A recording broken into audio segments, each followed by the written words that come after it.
Hello everyone, welcome to State of the Arts London. My name is Mick, I am your host. Real quick, we're going to jump into it. This month I have Ron Tucker on the show. He is a film photographer. He's much more than that, and I'll let him explain it to you.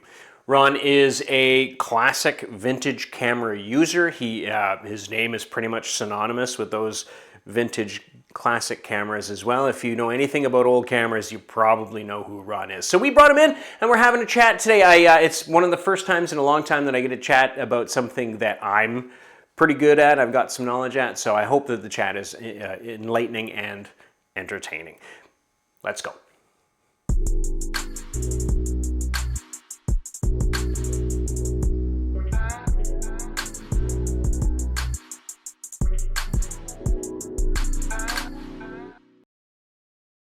It's that part of the year where it doesn't matter what you wear, it's wrong. Mm-hmm. Yes, I know what you mean. Yeah. I get up in the morning, I got my sweatshirt on, I got gloves, I got a hat. Yeah. And then mid-morning, everything's off. Yeah. Ron. Yes. Welcome to the show. Welcome to State of the Arts. I finally have you in my clutches. Excellent. Wow. Well, thank you for having me. Thank you. That's good. Now, I have to do this because I'm not quite smart enough to have put it on in the first place. Try that again. Okay. Thanks, Ron. Here we go. Now we're all set. Welcome to the show. Okay. Thanks for coming in. I'm glad to finally have you here. For everyone who's watching who doesn't know who you are. Right. Yes. Who are you, Ron? My name is Ron Tucker.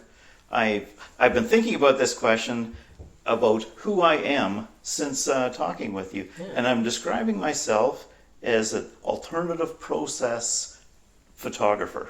I'm not just a photographer anymore, but alternative processes, because everything I do is now kind of old school. Yeah, for sure. So that actually raises a real quick question. Your camera is the tool, right? Right. And as a photographer, good or bad or whatever, it doesn't matter what the tool is as long as you've got the tool. Correct. So you have now kind of embraced, you've gone back, you've taken a full step back as opposed to a half step or anything, and you are the film. It's true, but I actually never took that foot forward. Okay. I've never owned a digital camera other than like my phone. Yeah. And I don't know, just me personally, I never seemed to have took that step where I took them too serious. Fair. Because I started with this kind of thing, this technology, and that seemed like serious photography to me, and that's the route I stayed with. Yeah. You know? You and I are of an age, though, right? Mm-hmm. We've lived through the transition between, like, what was my first camera? Again, we'll get to that. my first camera was like a 110 camera. With little spools, and then we kind of graduated all the way through. And then we got into like the disc camera, and then the Vantics, and then it just Kodak and Fuji dropped their digital cameras, and then it seemed to just kind of explode from there. Right. So where in the is it I don't ever because digital, or is it something about the process itself?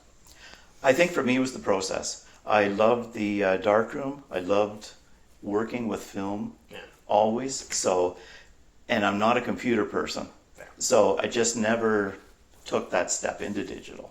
Gotcha. Just because probably I just didn't like that. I'd rather go down and work in my darkroom than on a computer screen. Fair. So I went to school. Went to school for it. It was a 2-year program, and we didn't touch film photography. That was something that I kind of got on my own. One of the things the reason I'm not doing film anymore is that I had 2 catastrophic failures. Either my own, I developed something and it just didn't work. A roll of film that I thought had some stuff on it. Right. You know, those times. And then there was another time when I farmed it out to somebody and they didn't read what the film was. Like it was an E45 and they didn't read it. You know what I mean? So again, I got back nothing. I got 3 frames back from 4 rolls of film. So now, the inherent danger with film. How do you get around that? Like you take these lovely prints. Mm-hmm. What happens? I think I've stayed clear from it mostly because I do it all myself. Mm-hmm. I do all my own processing, all my own printing. You know, so I'm the only person I've been trusting. Yeah. Really. Yeah. So the times I run into problems is maybe like if I want to fly with this camera. You know, I can't really go through the X-ray machines, No. and I can't have them open my boxes of film to look at it. No. So that's kind of one of my challenges that I have. But Yeah. other than that, it's pretty well all just me hands-on. So, Right. and as long as I can get the materials, I'm happy. No. Do you use your standard development chemicals? Because Yes. growing through it, doing it, and learning about it, I was looking at vitamin C, and there was Yes. coffee. So, what is your process? My process is really old school chemistry even. It's a chemical called Okay. pyrocad, Yeah. and it was what the great photographers back in the 30s and 20s used. Right. I still use a modern version of that. Great. So it's, you know, Yeah. it gives me the look I want. Is that what it is? Is it Mm-hmm. the choices? Because I remember doing, again, filtering through a couple of different processes. The negatives did absolutely look differently. So is that a trial and error, or were you grandfathered into that? Is that another one of those things that just you kept doing? I think the more I learned about the older processes, the more I leaned to going back shooting that way. So with the larger cameras here, you know, I will, you know, I follow the masters Yes. from when these were the cameras you used, and so, you know, I just looked at their formulas, the paper choices they Yes. have. If I can still get that kind of stuff, that's what I want to try. Yeah. You know, and then it just progressed from there. Yeah. This is Ansel Adams would have had one of these. One like it. This was this Yeah. was like his type of main camera, an 8x10 view camera Okay. that he used to use mules and haul his stuff up and down the mountains. Yeah. So where I have a station wagon or something like that, or Yeah. an SUV, and my car has become my camera case. Yeah. So there's a limit to how old school you'll go. So you're not going to grab a horse or a mule like that. That's true. That's true. Yeah. Yeah. But if it meant carrying some of it, maybe if I was offered in the right location, Yeah. who knows, huh? Yeah. Fair enough. Yeah, but Do you have, speaking of the masters, who's your go-to? I still like Paul Strand, Edward Yes. Western, Frederick Evans, which is a really early one, Okay, Evans, yeah. around 1890. His stuff. Okay. He's English and did a lot of work in the cathedrals in England, Okay. and he was kind of one of my main influences to get into the platinum palladium printing. Yes. And that's all he did. And when they stopped making the paper, he stopped doing photography. He was one of those guys. One of those, eh? Yeah, yeah, so. His process was over, so therefore That's right. he was over. Yeah, Okay. yeah. All right. Yeah, I'm an Emmett Gowan guy. I like Emmett Gowan. He's Okay. somewhere kind of contemporary, 50s, 60s, that kind of stuff, very black Mm-hmm. and white. Transitioned from kind of street people photography into landscape. Okay. Photography, which was very interesting up in the airplane, did oil fields and that sort of thing. Okay. But also very big on his black and white and his processes. You try to imitate your heroes, and sometimes that works, and sometimes that doesn't. It doesn't. So what is the? Yeah. So what's the next kind of thing? So what does this do for you? Like, this is the only time I ever see you run is on the other side of a table. Right, yes. Yes, you do the vintage photography. And Yep, the vintage camera We'll shows. come back Yep, and we'll talk about yep, that at some point. Yep. But is this just a big hobby for you, or is this something that, I don't want to say makes you money, because that just seems soulless. But is this where are you at in that hobby versus career? I was very big into making a name for myself, maybe 15 years ago or so, and then I kind of got discouraged. But back then, I was submitting into workshops, portfolio reviews, things like that, and what I would hear is that people really like the photographs, but who are you? So, because in a way, I'm competing with all the old masters, Yes. since it's kind of the same processes and all that. Yeah. So then I went into a route where I was trying to make a name for myself, enter contests, things like that. So I ended up winning the Black and White magazine, Yes. Travel Photographer of the Year, then another time Printer Photographer of the Year. I had a picture win in the Royal Photographic Society in England, Okay. and a bunch of awards down in Texas. Okay. So seems Everywhere but here. yeah, yes. So, but I enjoyed that, and had some a show in the Contact Yes. in Toronto, one of the galleries there, and then just kind of got a little discouraged a bit. Took a little bit of a break from it, and now I'm kind of starting to lean more back that way again. Okay. So I had my show at All Things Film. Yes. Yeah. And that went over really well, and kind of boosted my confidence again.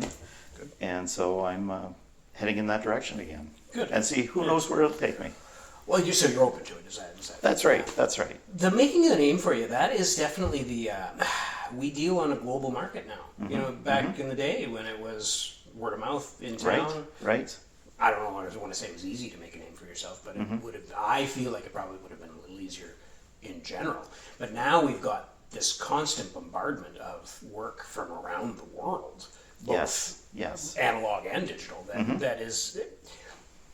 Speaking of being discouraged, it took me a long time to understand the social media things like Instagram, and not comparing myself and just putting my work out as opposed to Right. know. How do you feel that outside influence affects you, or are you at that age where?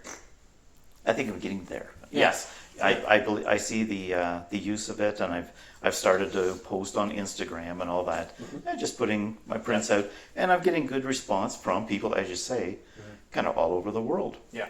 In a way. So one of the magazines in Europe, when I see that they like it, Yeah. I love that. Yeah. So Yeah, I had know? I had one guy. There was an online blind judge. He'd throw in a couple of pictures, and he would do some online, some blind jurying. And I got a couple of good feedback bits from that, and that really boosted my confidence quite a bit. What do you feel? Just to talk about it, because we're online and everybody's, give me 2 seconds of how you feel about this whole AI thing going on right now. Do you think it's good or bad? Let's keep it simple. I think in the photography market, I think it's bad because it'll make it so you can never really trust a photograph. Yeah. Although the same thing said, I manipulate my prints in the darkroom, but not to the same extent. Yeah. Yeah. So in that way, I don't see it as a good thing, and I see it kind of as a almost like a death of photography in a way. Yeah. Everything will just turn to pictures on your phone. Yeah. But I don't know. I know it was very controversial when the digital market first came. Yeah. About how the magazines and the newspapers, they would say like if anything was touched to it, it was no good. Yeah. So I think it'll be kind of the same market like that, or same thing. Yeah. That brings up an interesting follow-up question. Your process in the darkroom. Obviously, you're a Dodger Burn kind of guy. Yes. Right? The old school. Yeah. Do you do any crop and repaste? Are you? I think I'm old school enough that I'm kind of full frame. I like the look of the film edges. I know there's nothing wrong with cropping, but I know probably 95% of my pictures, they're all just exactly as I shot them, showing the full frame. This does not seem like a spray and pray solution. No. So you have to make sure that because what do you take 12 sheets out with you? Well, usually I have a bag that has 6 holders, 2 sheets of film per holder, and I usually take 2 of each shot, just as security. So I go out with like six holders, so 6 pictures. Okay. But if you go for a day with a camera like this, with your plan to take 6 pictures, it's a lot of work. It's a lot of hustle. It takes you half hour or so to take a picture. So it's, you got to load, you got to set. Because this type, it's always on a tripod. You use the old-fashioned sheet over your head. Everything's upside down and reversed. And but it's that process that I love doing that. Yeah. So. Plane. Can you change the plane on that one? Everything moves. I can go up and down, shift it. The back can shift. tilt, Yeah. so you can control all the perspectives and sharpness, put it exactly where you want it. Nice. Lenses difficult to come by? Not really. So you have to look for them, but they're out there. Fair. Yeah. Do you like a specific, or do you take your lenses too? Do you take I the take range? yes, I take my lenses too. Yeah. But with it seems the bigger the camera, the less lenses and stuff you use, because it's all stuff you can pretty well walk up to or walk away from Yeah. to fit it all in. There's no such thing as zoom lenses, anything like that for something like this. Yeah. So and that's the type of pictures I take. So Fair. Right. Yeah. So interesting process, and I love that. That's very interesting. We could talk all day. Unfortunately, we don't have all day. So one of the other questions that I kind of posed to you before you got here was there is a big push now, or at least a bigger push than there was, to keep film Yes. going, because we remember a little while ago there was a dearth of film. Like what you were using was either exposed or you were using cheap Yes. terrible film. Yeah. Do you think that that is something achievable? Do you think that it is just an inevitable something we're going to lose? No, not really. Not for the next decade, I don't think. Anyway, Okay. because the big manufacturers like Kodak, Ilford, they're still pumping money into developing and promoting their product. Plus, also a lot of small companies, they're buying up film. Like say Kodak makes it, they respool it as theirs, that kind of thing, and Right. sell it in a kind of a fun way for the young people that really like it. So Yeah.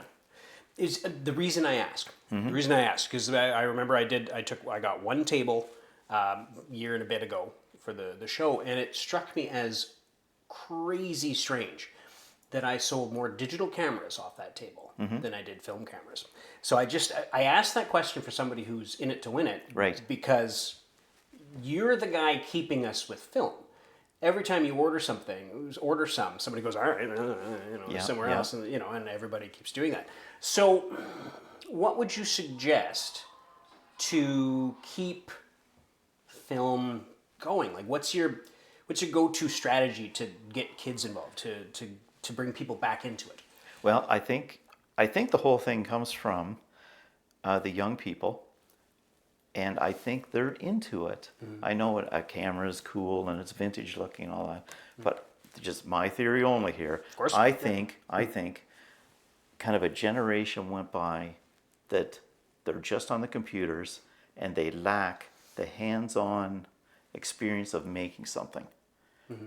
So I think film is more, I guess, analog or hands-on, where they can take their time, take pictures, think about what they're doing, not just hitting their phone button. Yeah. What filter? And and either scanning it, or I'm even seeing more interest in the darkroom. People wanting to set up little darkrooms if they can. If there's a place in their house, just like Yeah. our day, Yeah. they're starting to want to do this again. And I think that's great. And I think the more people to do that, and the more, people that come to, like, say, our vintage Yes. camera show, Yes. things like that, It's always busy. Yeah. it just shows them that everything is out there. There's a new lab in the city. That's just booming. So yeah. Good.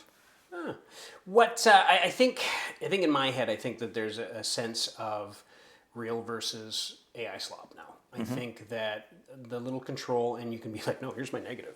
This is Yep. what I did. Yep. Right. So a little sense of ownership, a little better reality. Is that maybe a better way of putting it? Is that- Yes. Yeah. Yeah. There's they take their negative. They got something in their hand. It never changes, and it's if you make a print, you're making it just off the negative. You're not monkeying around with it too much. Yeah. So The pixels are only going to be in certain places. that's right. That's right. Yeah. So Good. Ron, yes. what's your next move? Where are you going? You got a big shoot coming up, or have you got you concentrated on the show?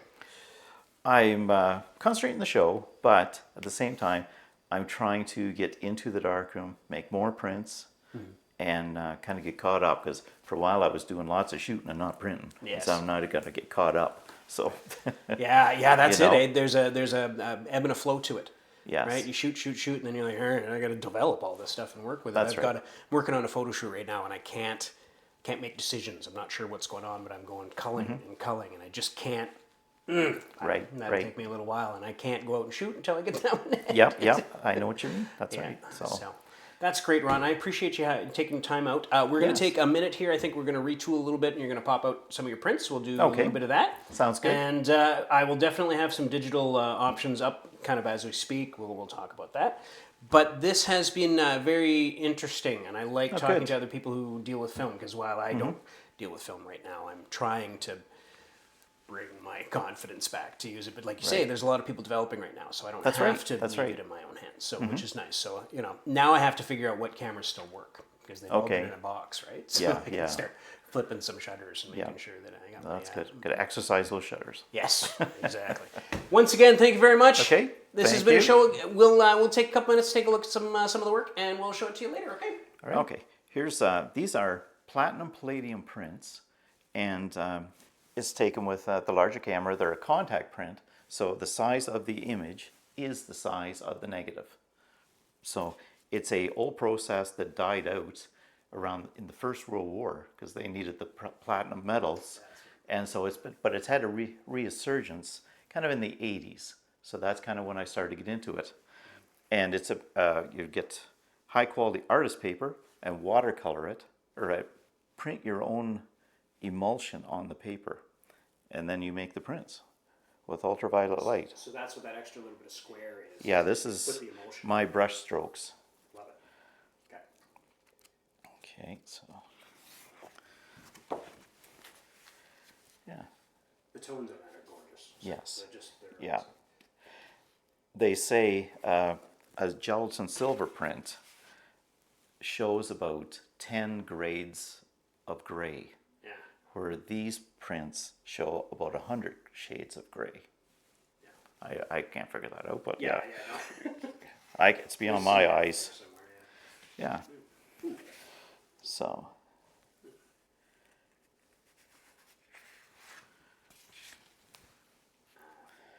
Yeah.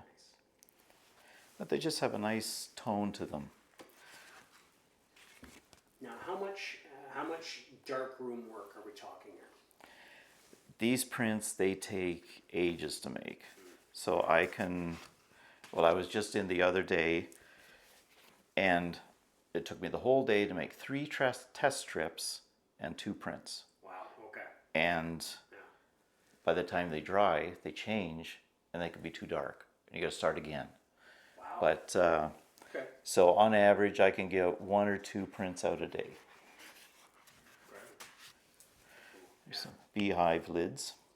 That's my other hobby, is doing bees.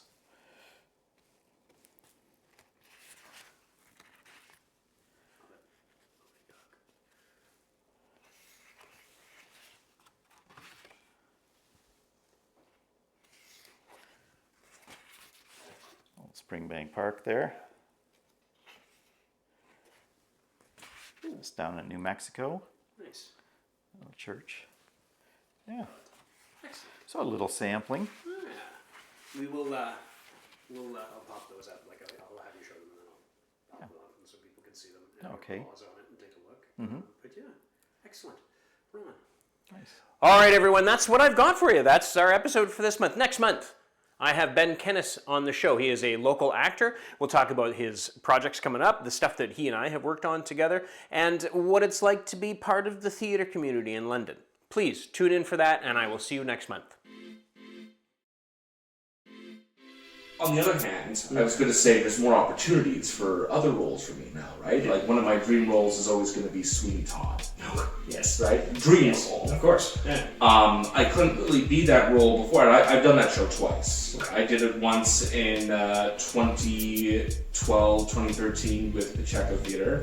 And then I did it with, it was a collaboration with MTP and Oswald Production when they did it back in 2019 before the thing happened. Yes. Right? The thing. That's right.